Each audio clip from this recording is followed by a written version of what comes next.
Capítulo 19. Com um avental atado sobre as rendas do penhoar, Camila executava, com a Noca, uma receita de doce dada por Dona Inácia. Era um pudim, um famoso pudim de nozes, muito apreciado e indefectível nos jantares de aniversário das Gomes. A mulata pesava as nozes no almofariz.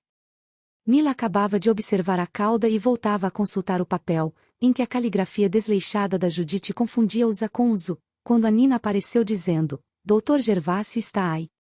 Entrou para a saleta. Quer falar com a senhora. A estas horas.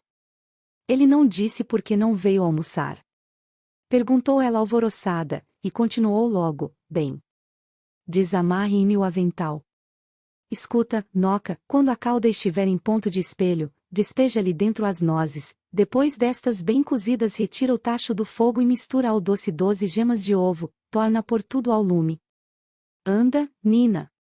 Desamarra este avental, de uma vez. Dê um nó, tia Mila. Tenha paciência, depois? Inquiriu, Noca, enquanto Mila, para não perder tempo, lavava os dedos melosos mesmo na bica da pia da cozinha. Depois? Espera, deixa-me ver a receita. Depois da massa estar bem cozida, põe-se no forno, em uma forma untada com manteiga. Manteiga fresca, ouviu? Lembre-se que o Dr. Gervásio não gosta de manteiga salgada. Pronto este avental? Até que enfim. Fica em meu lugar, Nina. Nina ficou, e Camila, tendo enxugado as mãos ao avental, que atirou ao chão, dirigiu-se para a saleta, pondo em ordem as rendas da gola, que as mãos ágeis ajeitavam mesmo sem espelho. Sentindo-lhe os passos, Gervásio foi-lhe ao encontro, mas com ar tão grave e desusado que ela logo o estranhou. Está doente? Eu, não, por quê? Você está diferente. Que modo? É que eu tenho uma coisa muito grave para te dizer. A mim? Sim. Que é? Ele não respondeu imediatamente, contemplava-a em silêncio, segurando-lhe nas mãos como se a estudasse, a ver se lhe podia despedir o golpe em cheio. Mila impacientou-se. Que será, meu Deus? E logo lhe ocorreu a ideia de que sucedera algum desastre ao filho, um naufrágio. Aterrorizada por aquele pensamento, balbuciou apenas: Mário? Não se trata do Mário. É isto. Vocês estão pobres. Teodoro faliu. Camila tornou-se lívida. Houve um longo silêncio cortado só pelo zumbir de uma vespa no resedar da janela. Ela não ouvia a vespa, não ouvia nada. O seu rosto, que havia pouco refletia o fulgor das brasas, estava tão desbotado agora que o médico, inquieto, com receio de uma síncope, amparou-a, dizendo: Compreendo a estupefação, mas agora, que a verdade está sabida, é preciso coragem. Camila. Como ela continuasse imóvel, ele abalou-a brandamente, repetindo-lhe o nome: Camila. Camila. Julgava-te mais forte, muito mais forte. Olha para mim. Percebe o sentido das minhas palavras: falir não é morrer. Teu marido não morreu, faliu. É impossível. Murmurou ela por fim com uma voz de sonâmbula. Impossível por quê? A quanta gente tem acontecido o mesmo? Vocês mulheres não entendem destas coisas. Só conhecem a vida pela superfície, por isso é que têm surpresas com fatos naturalíssimo S. Hoje a falência é de Teodoro, amanhã será de e depois de outro. A série há de ser longa. Que me importam os outros? Importa como explicação, é uma consequência do tempo. Mas senta-te, estás muito fria, queres uma capa? Não quero nada. E, como ele quisesse retê-la, ela desprendeu-se-lhe bruscamente dos braços. Descansa, não posso. Gervásio calou-se, à espera. Ela começou a andar com passadas irregulares, como se buscasse uma coisa, uma palavra, uma ideia. A vida, há pouco suspensa, voltava agora com ímpeto. A reação escaldava-lhe o corpo. Ela ia falando, estraçalhando frases. Que horror! Como havemos de aparecer diante de toda esta gente? Que insensatez, naquela idade!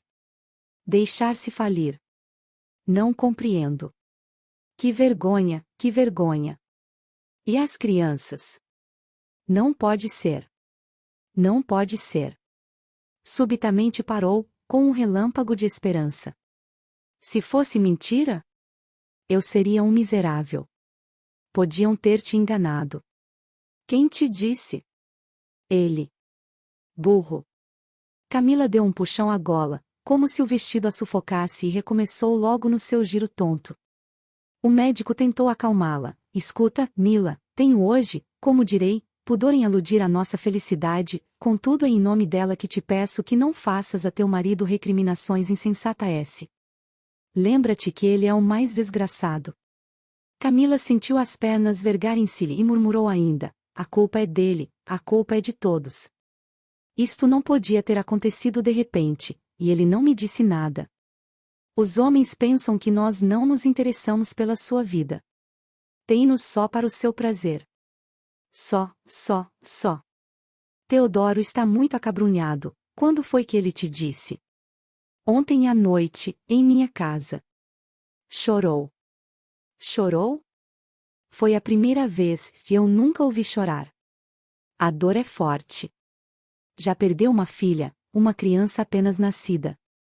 Agora perde a sua honra de negociante, que ele preza acima de tudo. A sua honra. Mas Teodoro não roubou nada. Não, mas empregou capitais em empresas de azar. A lei tem severidade S.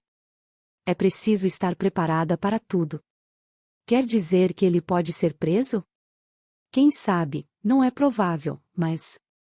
Os olhos de Camila, até então enxutos, encheram-se de lágrimas e ela disse, com os beiços trêmulos, não. Ele não sairá de ao pé de mim.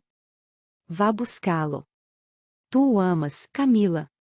Ela fez que sim com a cabeça e foi sentar-se junto ao médico, olhando-o de face.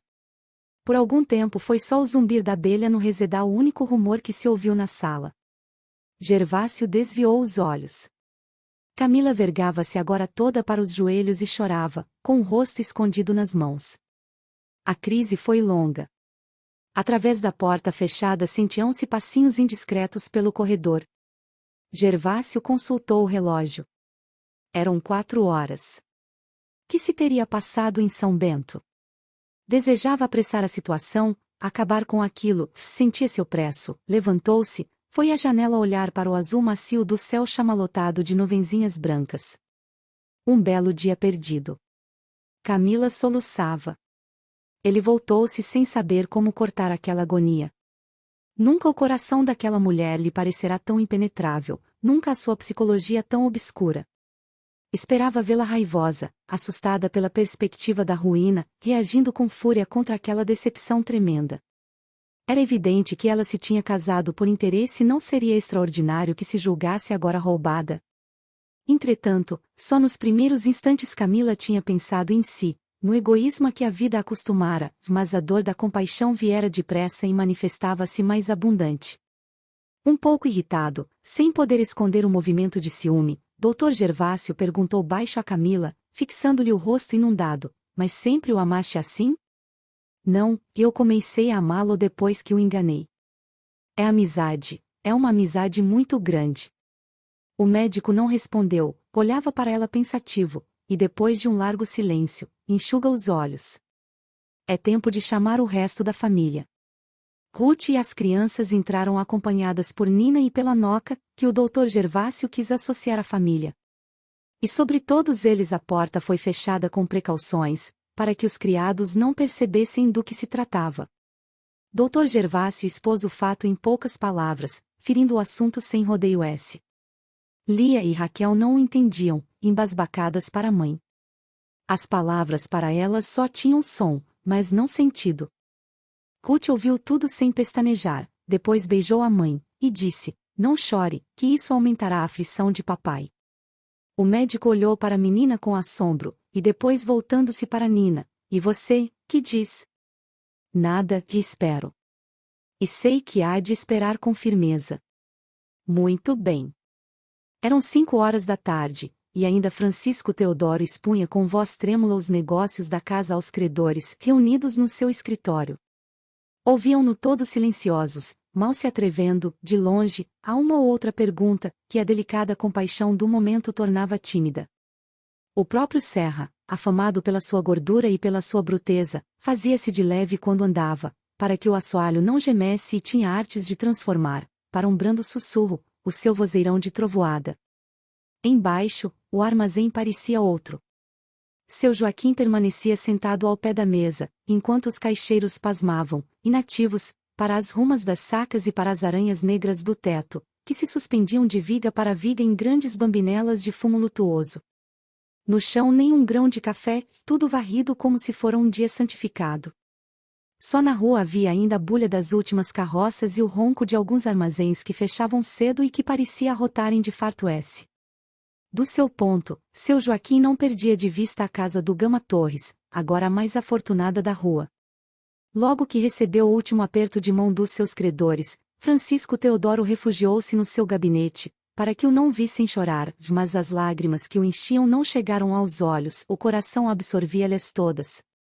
Envelhecido, exausto, encostou-se à sua velha secretária, companheira de tantos anos de trabalho, e ali ficou, como um viúvo ao pé da essa em que a amada dorme o último sono.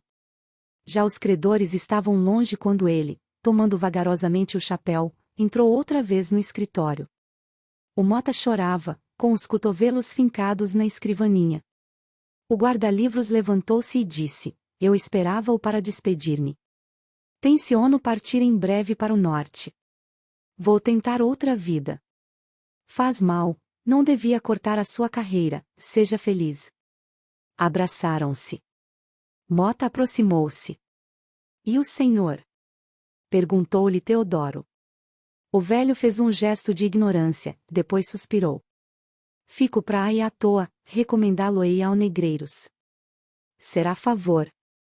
Os outros empregados não estavam. Francisco Teodoro agradeceu àqueles o seu concurso e desceu, olhando para os degraus carcomidos com saudade infinita de todas as vezes que por eles pisara, num longo período de 30 anos.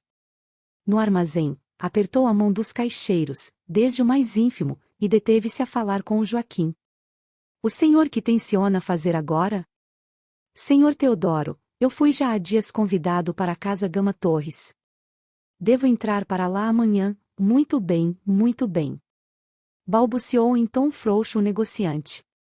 E, relanceando o olhar triste pelo armazém, em um último adeus saudosíssimo, saiu para a rua.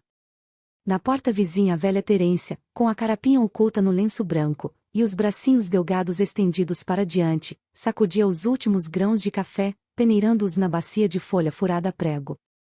Já a sombra se estendia pelas calçadas, e só lá em cima o sol encarapuçava de ouro as platibandas dos prédios.